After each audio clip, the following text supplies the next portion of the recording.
सियावर रामचंद्र की जय। प्रिय भक्तों, आज हम रामायण के अयोध्या कांड में दोहा संख्या नंबर 155 और 156 पढ़ेंगे।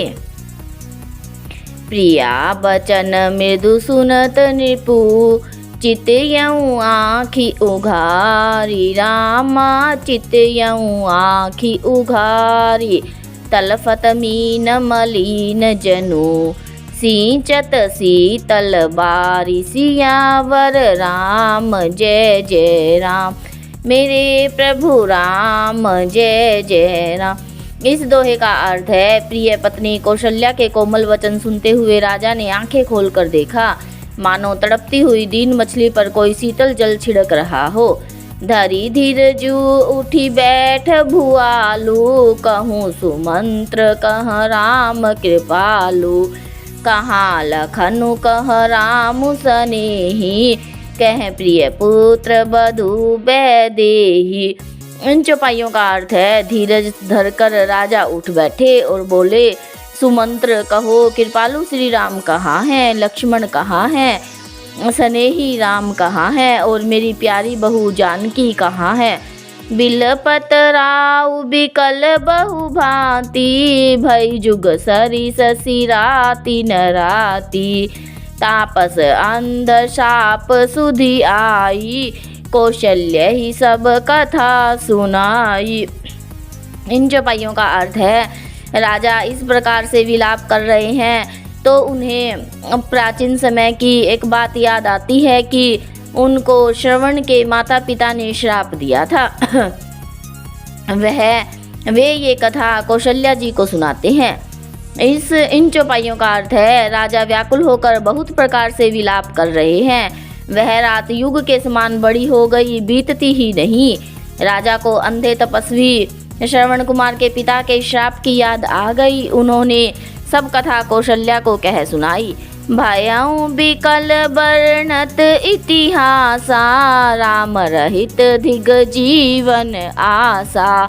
सो तनु राखी करब मैं काहा, जेहि न प्रेम पनु मोर निबाहा। इन चौपाइयों का अर्थ है, उस इतिहास का वर्णन करते करते राजा व्याकुल हो गए और कहने लगे कि श्री राम के बिना जीने की आशा को धिक्कार है, और मैं उस शरीर को रख कर क्या करूँगा जिसने मेरे प्रेम का प्रण नहीं निभाहा।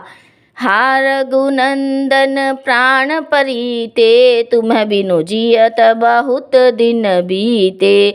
हा जानकी लखन हा रघुबर, हा पितु हित चित चातक जलधर।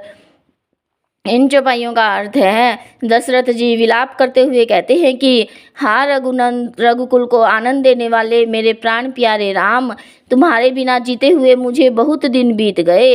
हा जानकी लक्ष्मण, हा रघुबर, हा पिता के चितरूपी चातक के हित करने वाले मेघ। राम राम कही राम कही, राम राम कही राम, राम राम राम कही राम। तनु परिहरि रघुबर बिरह, राउ गयऊ सुरधाम। सियावर राम जय जय राम, मेरे प्रभु राम जय जय राम। इस दोहे का अर्थ है, दशरथ जी शोक करते हुए फिर से राम राम कहकर, फिर राम कहकर, फिर राम राम कहकर और फिर राम कहकर राजा श्री राम के विरह में शरीर त्याग कर सुरलोक को सिधार गए। जियन मरण फलु दशरथ पावा, अंड अनेक अमल जसु छावा। जियत राम विधु बदनु निहारा, राम बिरह करी मरनु सवारा।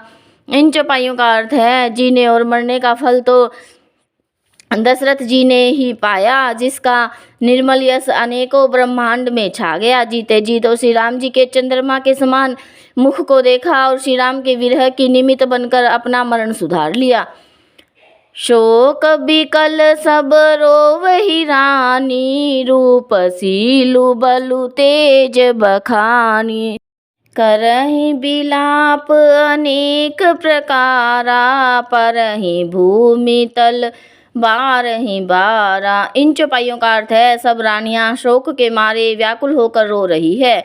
वे राजा के रूप, शील, बल और तेज का बखान कर करके अनेकों प्रकार से विलाप कर रही हैं और बार बार धरती पर गिर गिर कर पड़ती हैं। बिलपहि बिकल दास अरुदासी, घर घर रुदनु करहि पुरबासी। अंथेउ आजु भानु कुल भानु, धर्म अवधि गुण रूप निधानु। इन चौपाइयों का अर्थ है, दास दासीगण व्याकुल होकर विलाप कर रहे हैं और नगर निवासी घर घर रो रहे हैं। कहते हैं कि आज धर्म की सीमा, गुण और रूप के भंडार, सूर्य कुल के सूर्य अस्त हो गए। गारी सकल के कई देई, नैन विहीन कीन जग जेहि। एहि विधि बिल पतरणी बिहानी, आए सकल महामुनि ज्ञानी। इन चौपाइयों का अर्थ है, सब केकई को गालियां देते हैं, जिसने संसार भर की बिना नेत्र का कर दिया। इस प्रकार विलाप करते करते रात बीत गई। प्रातःकाल सब बड़े बड़े ज्ञानी मुनि आए। तब वशिष्ठ मुनि समय सम, कही अनेक इतिहास रामा, कही अनेक इतिहास। शोक निवारहु सबहि कर, निज विज्ञान प्रकाश। सियावर राम जय जय राम, मेरे प्रभु राम जय जय राम। इस दोहे का अर्थ है, तब वशिष्ठ मुनि ने समय के अनुकूल अनेक इतिहास कहकर अपने विज्ञान के प्रकाश से सबका शोक दूर किया। सियावर रामचंद्र की जय।